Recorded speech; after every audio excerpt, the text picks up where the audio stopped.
आज की मनमोहक कहानी है रास्ते का भूत। मैं दिल्ली के एक फैक्ट्री में साफ सफाई का काम करता हूँ। मेरा घर फैक्ट्री से 5 किलोमीटर की दूरी पर है। मेरे पास एक साइकिल है जिससे मैं अपने घर से फैक्ट्री और फैक्ट्री से घर आता जाता हूँ। एक दिन जब मैं फैक्ट्री से घर जा रहा था तो रास्ते में मुझे एक लड़की दिखाई दी और वह मुझे घूर घूर के देख रही थी।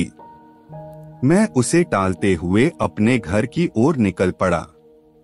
दूसरे दिन फिर वही लड़की मुझे उसी जगह पर दिखाई दी और वह मुझे फिर से घूरने लगी। फिर भी मैंने उसकी तरफ पलट के नहीं देखा और अपने घर की ओर निकल पड़ा।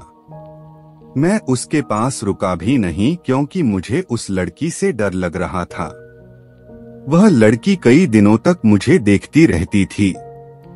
एक दिन वह लड़की वहां पर नहीं दिखाई दी तो मैं सोच में पड़ गया, ऐसा क्या हुआ जो वह लड़की आज नहीं आई। फिर मैं अपने घर की तरफ निकल पड़ा।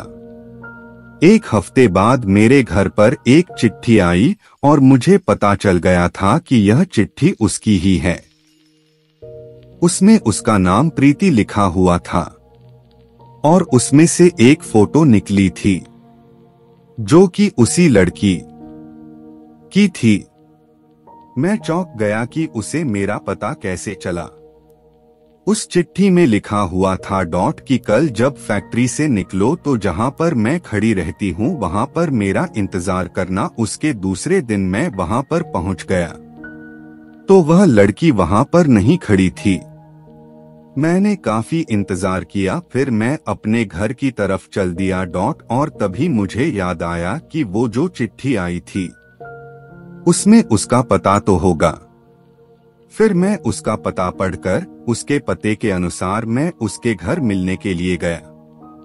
दरवाजा खोलते ही एक आदमी आया और बोला कि क्या काम है। तो मैंने बोला कि मुझे प्रीति से मिलना है। तो उस आदमी ने बोला कि मैं उसका पापा हूँ और प्रीति को मरे हुए 2 महीने हो चुके हैं। मेरे हाथ पांव कांपने लगे। मैं सोच में पड़ गया कि वह लड़की जो मुझे रास्ते में मिली थी और जिसने मुझे चिट्ठी भेजी थी वह कौन होगी। मुझे लगा कि वह उसकी आत्मा होगी। तभी प्रीति के पापा ने मुझे दिखाया कि देख लो, उसकी तस्वीर पर माला पड़ा हुआ था। तभी मैं भागकर अपने घर पहुंचा। फिर मैंने उस चिट्ठी को जला दिया और उस दिन के बाद से मैंने कभी भी अनजान लोगों से मिलना और बात करना बंद कर दिया। आज की मनमोहक कहानी है पापा आप कब आओगे। एक बार एक लड़का था, उसका नाम मनोज था। वो बहुत गरीब था। अपने पापा के साथ किसी ज्वेलरी की दुकान पे ज्वेलरी डिजाइन करता था। एक दिन उसके पापा की मौत हो गई। उसके समझ में नहीं आ रहा था अब मैं क्या करूं। फिर उसने वो ज्वेलरी का काम अपना शुरू किया। कुछ सालों में वो काम चल पड़ा। उसने वो ऑफिस बना लिए, एक अपना एक अपने भाई का। पर उसका भाई बहुत नाकमा था। ज्यादा पैसे देख के वो बस उड़ाने पर ही लगा रहता था। उसके भाई का नाम मंजोत था।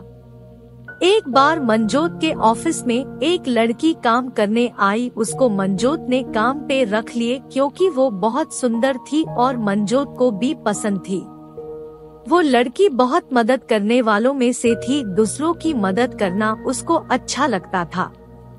उधर मनोज तो बिल्कुल सीधा सादा थे और सिंपल सी लाइफ जीता था।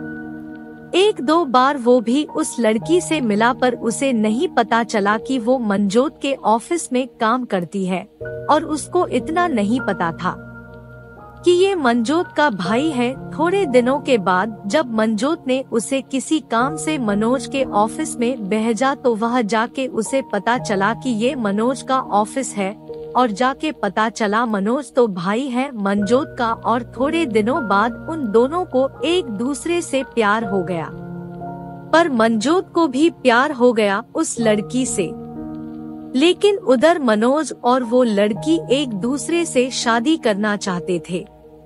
पर जब ये सब मनजोत को पता चला उसे बड़ा दुख हुआ। वो ये सब बर्दाश्त नहीं कर सकता था, पर वो कुछ बोला नहीं और कुछ प्लानिंग करने लग गया। कुछ महीनों के बाद दोनों की शादी हो गई और उसके कुछ महीने के बाद जब मनोज की बीवी प्रेग्नेंट हुए तब एक तूफान आया उनकी जिंदगी में। मनजोत तो शुरू से चाहता नहीं था कि उनकी शादी हो, वो तो ख्याली पुलाव पका रहा था। उसने क्या किया, उसने अपने भाई पर चोरी का इल्जाम लगा के उसको जेल पहुंचा दिया और खुद तो ऐश की जिंदगी जी रहा था यहाँ। उधर उसकी बीवी का बच्चा भी मर गया। उसकी बीवी नौकरी करके पैसे कमाने लगी कि वो अपने पति को बाहर निकाल सके जेल से। जब कुछ महीने बीत गए तब उसने निकाला बाहर, तब उसने सब बता दिया। तुम्हारे जाने के बाद क्या हुआ, उसके पति को वो दुख लगा। उसने सोचा इस पैसे के कारण मेरा बच्चा इस दुनिया में नहीं आया, मैं अब इतना कमाऊंगा और अपने बच्चे को वापस ही लेके आऊंगा, कुछ भी हो जाए। अब वो इस चक्कर में ब्लैक मनी कामना शुरू कर देता जो उसकी बीवी को बिल्कुल पसंद नहीं थी। इससे उसने बच्चा क्या लेके आना था, उसकी बीवी उससे दूर जाना रू हो गई। उसको ये सब पसंद नहीं आता, दोनों में रोज लड़ाई रहती थी। इस बीच वो फिर से प्रेग्नेंट हो गई, लेकिन वो ऑफिस अभी भी जॉब तो करती थी। ऑफिस तो सभी को पता था, सब उसका बहुत ख्याल रखते थे, पर उसका बॉस भी एक दिन अचानक से बारिश हुए और उसका बॉस उसे घर तक छोड़ने आ गया।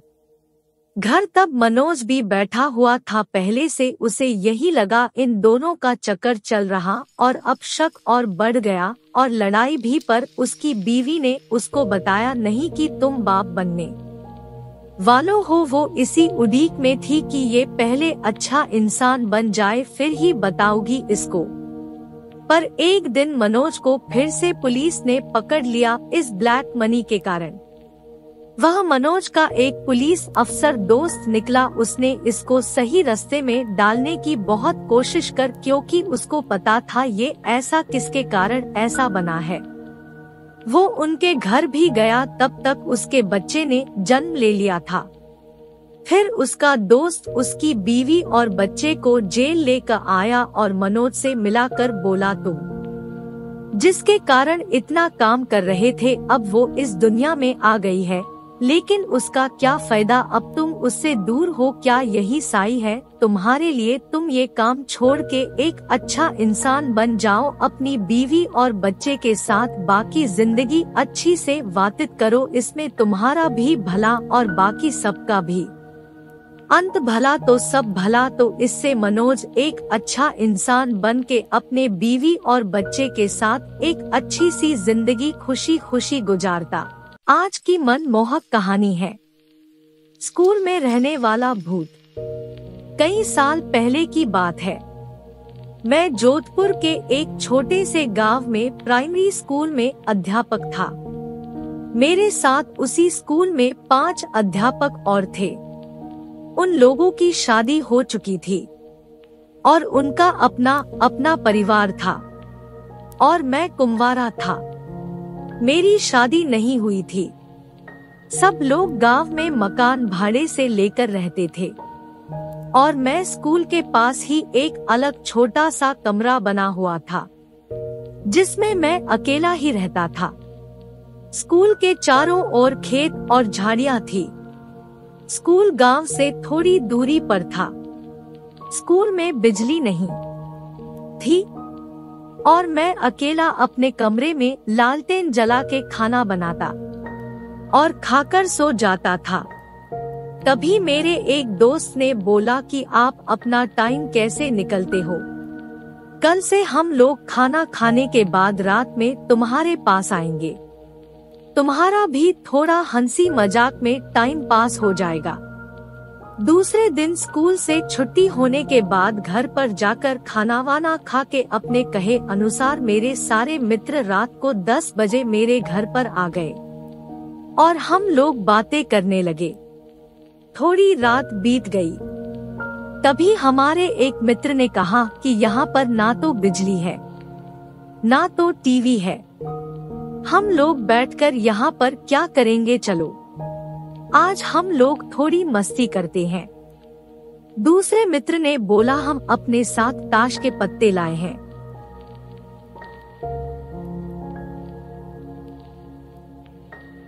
चलो खेलते हैं। और हम लोग धीमी लालटेन को जलाकर उसके सामने बैठकर ताश खेलना चालू कर दिया। थोड़ी देर बाद गर्मी लगने लगी तो हमने सारी खिड़कियां खोल दी तो अच्छी हवा आने लगी और हम लोग ताश खेलने में व्यस्त हो गए। तभी हमारे तीसरे मित्र ने बोला कि हमारे पास बीड़ी और माचिस भी है, बोलो तो बीड़ी सुलगाए। हम लोगों ने बोला क्यों नहीं, तो हमारे मित्र ने 4 बीड़ी जलाई। सबने एक एक बीड़ी अपने हाथ में ले ली। तभी एक मित्र ने बोला, अरे मुझे भी तो पिलाओ। हमने हंसकर बोला, क्यों मजाक कर रहे हो, अभी तो तुमने बीड़ी अपने हाथ में ली थी। तो उसने बोला कि हमको तो दिया ही नहीं, हमको लगा कि यह मजाक कर रहा है। और हमने यह बात हंसी में टाल दी। दूसरे दिन मेरे मित्र लोग मेरे घर पर फिर से आ गए और बीड़ी ताश के पत्ते खेलने लगे। यह सिलसिला फिर देर रात तक चलता रहा। तभी मुझे लगा कि खिड़की से कोई लंबा सा हाथ अंदर आया और मेरी बीड़ी लेकर चला गया। तब तो मनो कि मेरे होश उड़ गए, लेकिन उसका चेहरा हमें दिखाई नहीं दिया क्योंकि बाहर अंधेरा था और अंदर लालटेन धीमी जल रही थी। यह घटना 4-5 दिन तक मेरे साथ होती रही। तो मैंने छठे दिन जब सवेरे मेरे मित्र लोग स्कूल में पढ़ाने आए, तब मैंने यह बात सबको बताई। सबने बोला, हाँ मैंने भी सुना है कि स्कूल के अंदर किसी अध्यापक ने किसी कारण जहर खाकर आत्महत्या कर ली थी और उसी की आत्मा आज भी स्कूल के आसपास भटकती रहती है। तो एक दिन एक मित्र ने बोला, आज हम उससे पूछेंगे कि आप कौन हो, क्या पता कोई आदमी ही हो और हमारी तरह वह भी रात में टाइम पास करने आता हो। हमने बोला कि ठीक है। रात में मेरे सारे मित्र मेरे घर आए। आज तो 5वां आदमी भी खिड़की से अंदर आकर बैठ गया। साथ में ताश खेला और बीड़ी भी पिया। जब खेल खत्म हो गया तो वह खिड़की से बाहर जाने लगा। तभी मैंने आवाज दी, काका कल फिर से आओगे? उसने कुछ नहीं बोला। इतना सब होने के बाद उसने हमें कोई नुकसान नहीं पहुंचाया था। हमारे एक मित्र ने उसके मुंह पर टॉर्च जलाई। तभी मैंने उसका हाथ पकड़ लिया, लेकिन टॉर्च के सामने हम लोगों ने उसका थोड़ा बहुत चेहरा देख लिया था। वह काला काला आदमी, मटमैली सफेद रंग की धोती और मुंह पर बहुत सारे चेचक के निशान थे। सब लोग बहुत डर गए। सबने बोला, चलो गांव वालों को बताते हैं। हमने बोला, नहीं, बच्चों के भविष्य का सवाल है, कोई अपने बच्चों को स्कूल में पढ़ने के लिए नहीं भेजेगा। तभी एक मित्र ने बोला, चलो कल से जहाँ पर यह जलाया गया था वहाँ पर बीड़ी माचिस ताश के पत्ते रख देते हैं, क्या पता इसको भी इन चीजों में दिलचस्पी हो। दूसरे दिन हम लोगों ने ऐसा ही किया तो रात में वह अंदर खेलने नहीं आया। हम लोग ऐसा 4-5 दिन में एक बार रख के आ जाते थे। एक बार गांव वालों ने देख लिया और पूछा तो हमने सारी बातें बता दी। तब से आज भी वहाँ पर गांव वाले बीड़ी माचिस ताश के पत्ते हफ्ते में एक बार जरूर चढ़ाते हैं और आज भी वह आत्मा किसी को परेशान नहीं करती। Thank you for watching. Please like, subscribe and share.